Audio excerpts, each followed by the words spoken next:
Hey there, I'm Rory Foster with Common Ground International, and I am so glad to share this information with you. If you are looking at the next few weeks, possibly month, maybe rest of your school year, and in the midst of this coronavirus outbreak, and being forced with the likelihood of having to teach online, I want to be able to share some information, resources, and tips with you.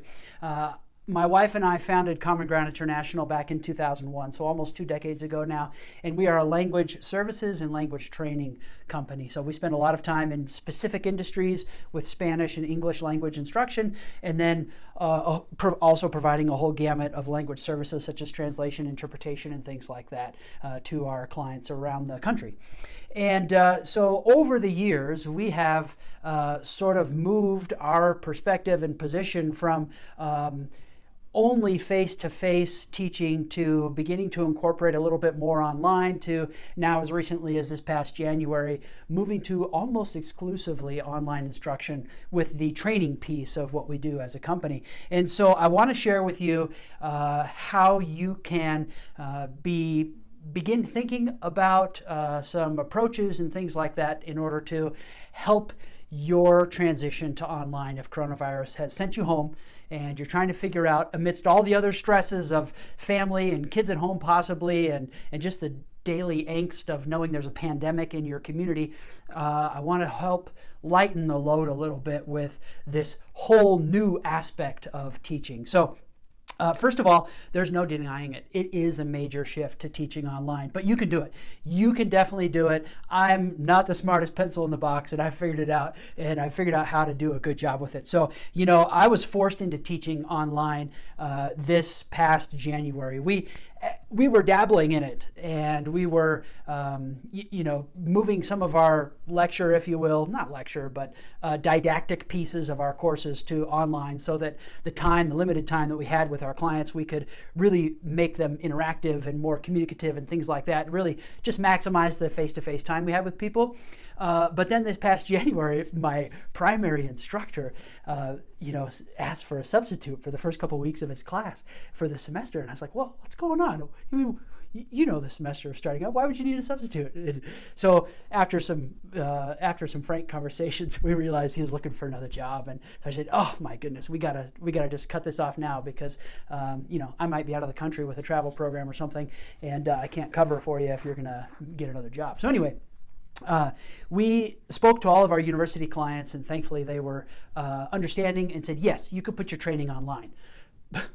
But this was the beginning of the year, and I had classes starting in like 15 days, and I needed to put 4 courses worth of content online so that students could, get in there, do them, have an academic grading piece to it and everything. And it was a major push at the beginning of the year for us. But anyway, you can do this. It's totally possible. And I'm glad to be sharing some tips and tricks with you. So my objectives for this video is, first of all, not necessarily best practices, because you really, in a full-time way, I'm only a couple of months ahead of you. But what I can do is share some realistic perspectives and expectations with you, share some tips and a bit of technology and some flow of what the synchronous learning is going to be, which is when you're all live together online, and then some tips, text, and flow for asynchronous learning, which is what you're doing right now by watching this video. I pre-recorded it for you, and you're watching it on your own time,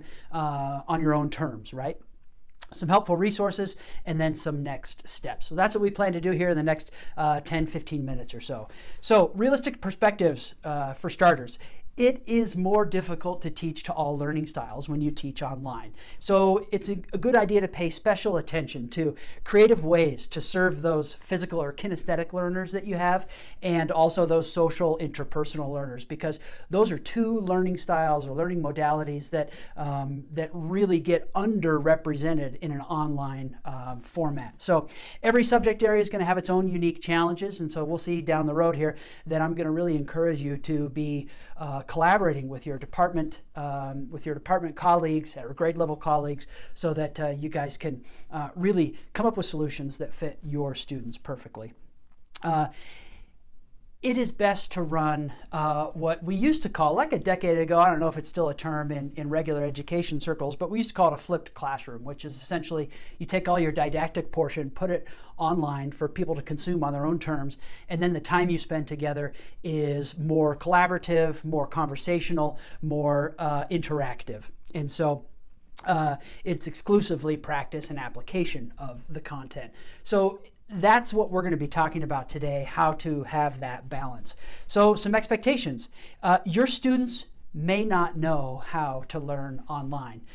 In fact, I just had to admonish one of my classes here earlier this week because they were showing up to the live practice sessions unprepared and having to rely on their notes, and everything was really slow. They hadn't done the work prior, and I could see how some activity on how they do comments and things like that, and a lot of them were doing in the hour or two prior to our live session, and it's just not enough time to have that content get absorbed and get to a useful, place or ability. And so I had to admonish them, and I realized that it was really my shortcoming. I hadn't provided them with enough practical suggestions or step-by-step instructions and tips on how to learn the content. And so when I do this again, that's how I'm going to start this semester. It was really clear, here's how you can be successful. And don't wait for the last half hour before class to see the content. Students will be distracted at home. There's no way of getting around that. And they'll be distracted. They'll have family stuff going on. They will probably have internet connection interruptions, and they'll possibly have challenges finding the content that you want them to find. And so, the fact that students will be distracted and the fact that they will be in a new setting themselves, I think it's going to lead us as a group of professionals to thinking that, we really need to focus on what's most essential and not overburden students with things that are not completely 100% necessary. Just focus on the most important things, because they're going to be distracted. Families are going to be under stress. It's just not the same environment. So we need to pare everything back, I think. Find a way to make your assessments open book. You're going to have assessments that you do in this online setup, and there's really no way you could disagree with me on this, but in my perspective, there's no reason to give a kid the temptation or the stress of having to figure out if they're going to peek at their notes or not when they're doing whatever assessment it is they're doing. So just strip away that burden or that distraction, that obstacle, and let your stuff find a way to modify your assessments such that they're open book and they really assess your students' ability. Not everyone will have access to social media stuff. And so I know that one way that a lot of folks in the business community create private sort of work groups and things like that is through like private Facebook groups. Maybe not a great idea based on just availability and family preferences for social media and stuff like that. All right, some do's and don'ts. I was searching the web this week earlier as I was preparing to put this together for you. And what are the experts saying about what you should and shouldn't do as you are teaching online? And so I thought I'd share some with you. So do and don't. Definitely do asynchronous learning. That is the flipped classroom idea I was talking about. That is the give students something to consume on their own time, on their own terms, and then come together for the synchronous part, the live interaction part that you'll be delivering online. Don't rely on only synchronous learning. If you do, you will have very, very limited outcomes, really limited success, because people are so distracted when they're on an online meeting and things like that. So it's really a good idea to have content for people to consume on their own terms before they come together with you in your live practice session. So schedule online office hours. Don't set any 24/7 availability expectations. And that's really more of a self-care thing for you. You don't want to make yourself available. I mean, yeah, you're available. You do want to maybe, but there is so much going on right now with all of the extra work that you need to do to actually deliver content online. If you are constantly feeling obligated in yourself to respond to student questions, requests, etc., 24/7, you are going to get wiped out, and you'll get sick yourself just because you'll be so tired and so worn down. So schedule online office hours and stick to them, or have a certain number. Maybe there's an hour a day that you respond to emails or something, and then everything else you devote to your actual teaching work. And as long as your students know that this is the time of day they can contact you, I think that's a really important self-care thing for you to consider. So only require the essentials. Don't overload your students. We were talking earlier about how many distractions and how inefficient your kids are going to be as they're learning, or your students if you're teaching adults. They will be inefficient because they're probably new to learning online. So only require what's really most essential, and I think everyone will be a little healthier for it. So specify your expectations. Don't be too vague or too open-ended, because there's just less back and forth, natural back and forth like you would in a classroom. So be real specific to line out, this is 1, 2, 3, this is exactly what you're doing, and so that your students know exactly what to be working on. And very similarly, specify your lesson objectives, and don't give random activities. Your time that you have and the time that your kids are going to have to do this studying, we want to make sure that they're only focusing on what's important. So, all the random extraneous stuff, just strip it away and focus really on the true objectives. I feel like I'm repeating myself quite a bit, but I think it's really important to pare back what we're doing. So, as far as the synchronous learning piece, I want to share with you 2 platforms that I think are going to be most accessible and most user-friendly. So we've got Hangouts and Zoom. So Google Hangouts Meet, a lot of you will be using Google Classroom for your online sort of hub for learning. And then Zoom is another platform that is amazing for online learning. So I wanted to compare them a little bit for you so that you can see what they offer and what they don't offer. And I'm going to, little by little, be suggesting you migrate to Zoom or consider Zoom as your platform. So first of all, they both offer video, which is great. They both offer easy audio controls, and that's important. You want to be able to mute people and that sort of thing, because all sorts of things happen in the background when you're in an online class. They offer chat features, so you can have people interacting by chat, people interacting by actually speaking, etc. They both offer screen share options, so you can show them what you're doing, or have some notes that you are working on together as a class that then later they have access to so they can see it. And essentially your whiteboard becomes a Word document now, or a Google Doc. They both don't have breakout rooms. And the breakout room is essential to online collaborative work. When you've got 18, 20 people in an online meeting, it is really boring if you're not the one talking. You're just sitting there watching. And whereas the idea of a breakout room allows you to split your class up into groups of 2, groups of 3, groups of 4, whatever, and send them off into a virtual room. They collaborate together, and yeah, you can go visit that room and meet them and check in on them, make sure they're staying on task or whatever, or answering their questions that they have. And then you can pull them back into the main room and review whatever, send them back out, pull them back, send them back out, etc. And it really works well for collaborative work. Whereas if you're all in the same room together, it's really challenging to get any real conversation or real collaboration going. So Google Hangouts does not offer this breakout room functionality. Zoom does, but there's one actually major hitch for most public schools. Chromebooks can't access these breakout rooms.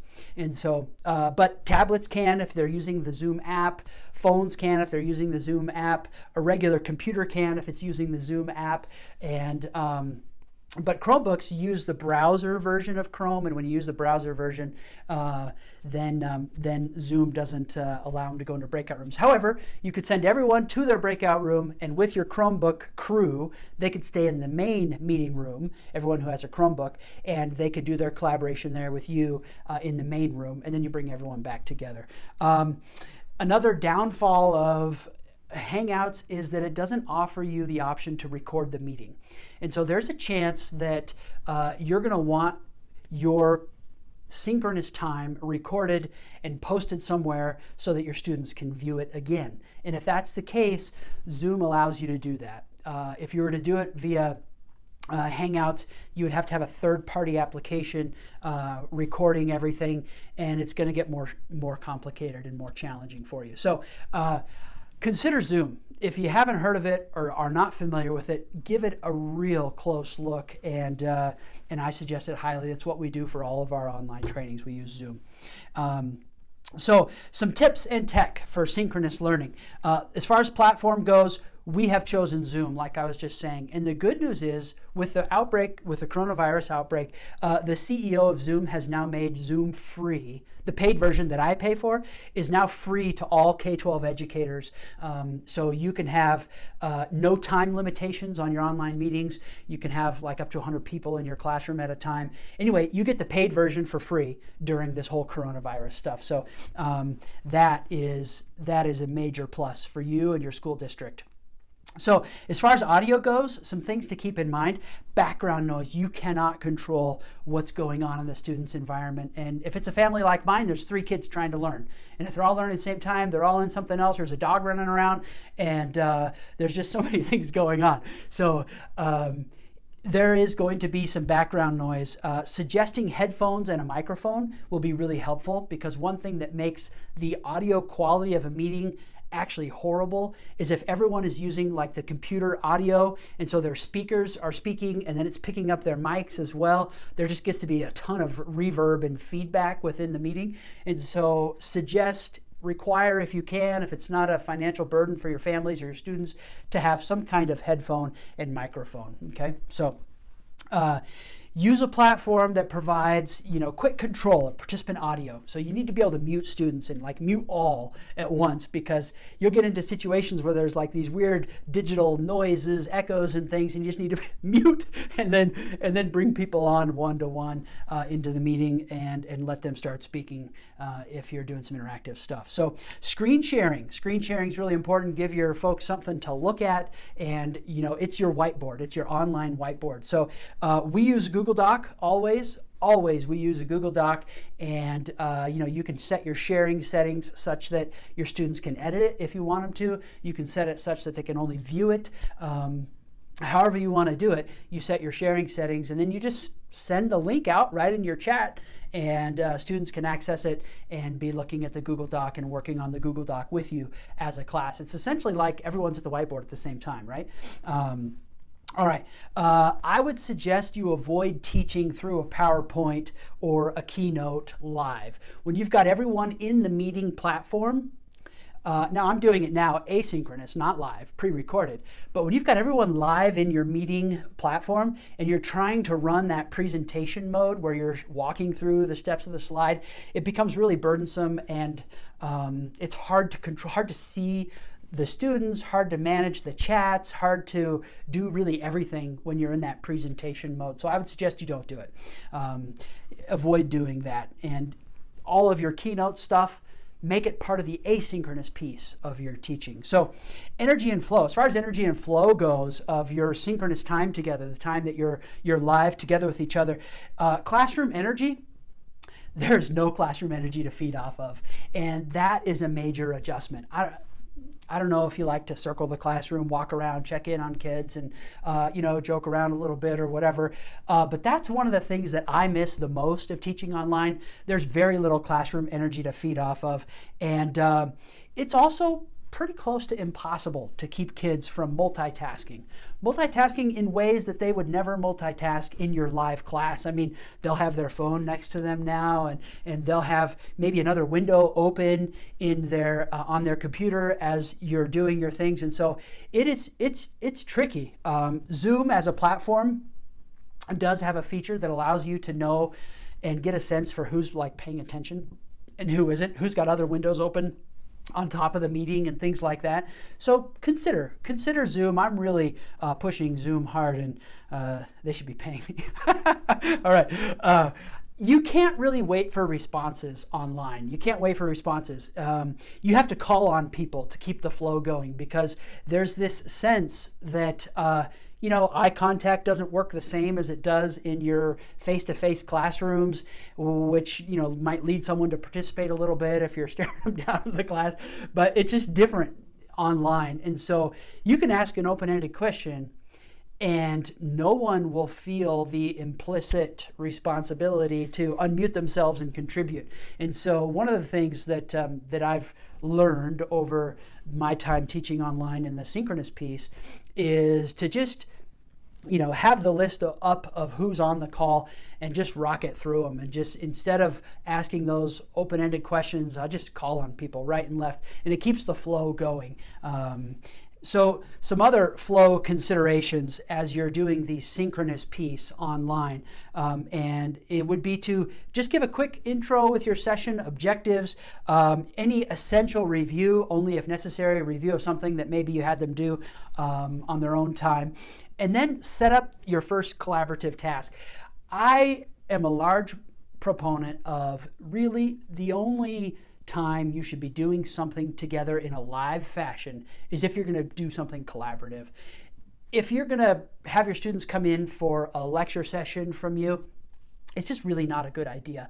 Anything that you would do lecture style, just put it online for them to see, and then use your limited time together for collaboration. So you'll set up your first collaborative task, send them out to their breakout rooms. 4 to 8 minutes is kind of the sweet spot, depending on the task and depending on how many folks you're going to have in each room. And then you bring them back, you review that task, and you set up the next one, and you send them back out for another 4 to 8 minutes, and then you bring them back and review, and that's a really nice flow. And it keeps people engaged. I was listening to a guy, his name is Seth Godin. He's like an industry leader in all things excellent in what you do. And so he was talking through the idea that one of the things that most people dread the most is a meeting and in the workplace and things like that, because they feel like it's time not well spent. But one of the things that people long for most is real conversation. And so if you are planning on having a meeting online, you talking, it's not going to be great. But if you could set up your online time together as a real conversation, then your students will remain engaged and feel like they're getting something out of it. And the breakout room feature, send them out, small groups, collaborate, bring them back, etc., is a good way to go. So tips and tech for asynchronous learning. This is the stuff that you are going to pre-record somehow or put up or make available for your students before you come together in a live session. So as I was mentioning, if you lecture at all in class, even a little bit, make it asynchronous. You'll thank me later. It's going to be harder now, but make it asynchronous. Your students can consume it on their own time and then come together with you to bring it live, to bring it to life. So you can find the perfect instructional video and embed it in Google Classroom. There's all sorts of stuff on YouTube if you want to do that and embed it in your Google Classroom. Or if you find the other content, there's no need to recreate it. Just embed it right into your Google Classroom. Or create the content. Create the content in a pre-recorded video that you share with them. That's the bucket, or that's the situation that we've been in. No one really does what we do in an industry-specific context, so there's no teachers pay teachers for the kind of courses we teach. There's really no big like YouTube gurus doing what we do. And so we've had to create everything that we do for our students. And the more you do it, the easier it gets. But it is tricky. And so I want to share with you kind of some levels of how you can create some content. The very most basic way to do it was just some kind of screen capture or recorded PowerPoint or recorded Keynote. Both of those software allow you to pre-record your voice or voice over talking through the slides and things like that. And so I would suggest you do that. If you're not comfortable face to camera setting, or if you don't think you have the equipment, or you're uncertain of what you might say or how you might edit it, you're afraid of screwing up or whatever, then this is your basic first level of how you can pre-record some content. Use PowerPoint or Keynote and just use the record or voiceover feature. Record presentation, I think is what it's called. And you could talk through your slides and then export them as a video. So a slightly upgraded sort of approach would be to, use a smartphone on a tripod. That's what I've got going right now. I'm recording you on my iPhone, and you could use a flip chart. We've used flip charts quite a bit in the past, a whiteboard if you've got one, or a monitor like I'm using.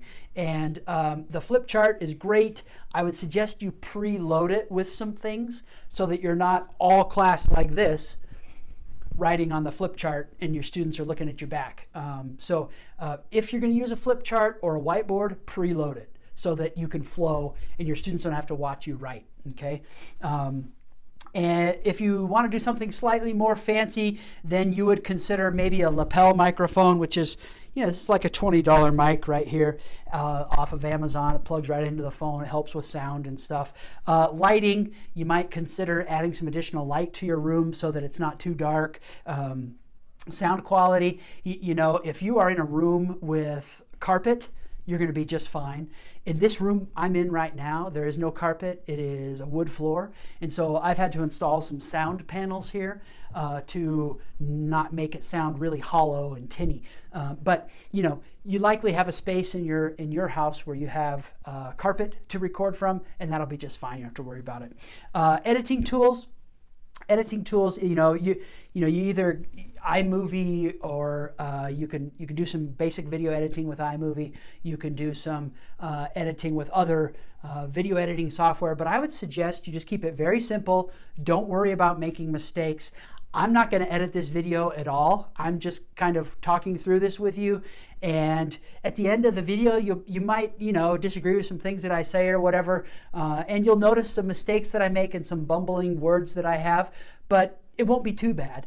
So don't worry about editing. If you're concerned about going on, just, start small, start short, do, 3 or 4 really quick recordings instead of one longer one, if that's helpful, because the editing thing is just an additional burden that you maybe don't want to have to worry about. So don't worry about that too much, but if you're fancy, you could do that. All right, some more tips and resources for you. As far as screen capture goes, one of the ways that you can create content for your students, if you have some things that you're doing and you want to be able to, and you can do it on the computer and you want to show them how to do it on the computer, then that's called a screen capture. So you will record what's happening on your screen.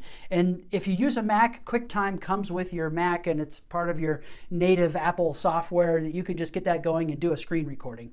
If you use Windows, then ShareX is a free software that you can get and also record what you're doing on your screen. Now, again, if you're just going to talk through Keynotes or PowerPoints, you don't need either of these because both Keynote and PowerPoint allow that recording feature within them, okay? Which is what we were just talking about here. So PowerNote and Keynote allow you to record you talking through your slides and then export it as a video. So you don't have to worry about any special software for that. Video hosting, once you create your video, you have to put it somewhere so that people can see it. And you can't put it right onto your Google Classroom probably. And most websites, you can't just put it right onto a website because there's too much data. So you have to put it on a video hosting platform. And so that's why you see things like Vimeo, YouTube. We use a different one called Wistia. And anyway, there's a whole bunch of them. YouTube is probably the easiest. Just host your vids on YouTube. If you don't have a school account, then just, with your own Gmail account, you can put your videos on YouTube and then embed them into your Google Classroom. So, as far as lighting goes for your meetings, your synchronous time and your asynchronous time, you need to consider lighting because if it's super dark, it's going to be hard for your kids to focus. And so one tip for you is face a window. I've got a window right here. You can't see it. I've got a window right here that's giving natural light to this side of me. And then I've got another little light over here that's giving some light this way to this side of me. So if you face the window, that allows the camera to record from the window and have natural light on your face. And in most cases, that's going to be good enough as far as lighting goes, provided you're recording during the day.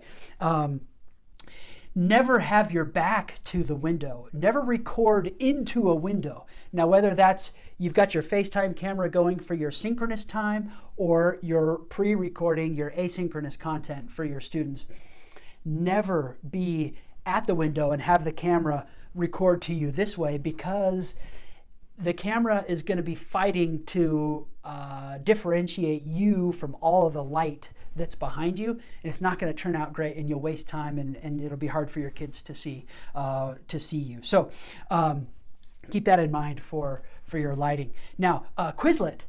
I didn't know if I was going to be able to do some of the things that I enjoy doing with Quizlet in an online format. But I tested it out, and I'm referring specifically to Quizlet Live.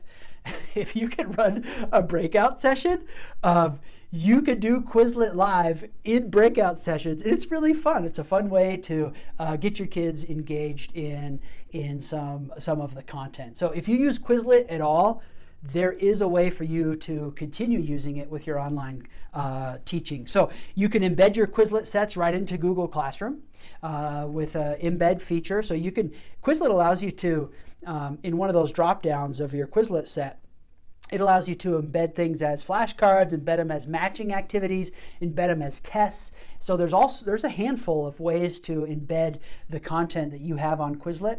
And then, of course, like I was saying, Quizlet Live is really fun to run in breakout rooms. Okay, next steps, because we need to wrap this up. This is going long. Okay, next steps. I would suggest you assess your objectives for the next 30 days, possibly your objectives for the rest of the year. Who knows how this thing is going to go, and how much time you will be teaching online, and if you'll be able to get back into the classroom before the end of the year. But assess your objectives, and you really need to think about what is the most important. Try to pare it back to only the most essential, for all the reasons of distractions and the limitations of you creating the content and everything. There are a lot of limitations. So take a deep breath, feel okay with paring it back a little bit to only the most crucial, the most essential content. Meet with your departments and or your grade level colleagues to do a few things, to brainstorm creative approaches to teaching the content, to get and give suggestions to each other about delivering the content. So maybe you can even find ways to share the workload between yourselves. Maybe your teachers or your students now don't only have asynchronous learning from you. Maybe you as a department come together and you decide, okay, I have to teach this, and I have to teach this, and I have to teach this, and 2 or 3 of you all have to teach the same stuff throughout the course of this next month or two. Well, maybe you can divide that responsibility up amongst yourselves, and your students can now consume content, learn the content from maybe someone who's not their teacher, but who's also teaching with you, teaching the same subject. That is a great way to share the burden here. Scour the web for useful resources and share those with each other as well. So, and then choose a platform, whether you choose Hangouts, Meet, or Zoom, or whatever. Choose one for your live sessions and get comfortable with it. Possibly you might want to, run a test session with your colleagues or something like that. Maybe a department meeting, and get used to the platform, because within the next 15 days or so, you may have to actually start using it, and you'll want to make sure you know what all the buttons do before you get in there with kids. Okay, now it is a major shift. Teaching online is a major shift. There's really no way to sugarcoat it. It's a lot of work, and it's very different than what you do face-to-face with students. But hey, we're teachers, we're flexible, we're creative, we find solutions to problems, and I know you can do it too. I'm glad to be a resource for you. Feel free to comment, ask questions, etc. on this video, so that you can, we can create a community here, right here, where this video is, so that and you can get your questions answered and things like that. You've got this. take a deep breath and have fun with it.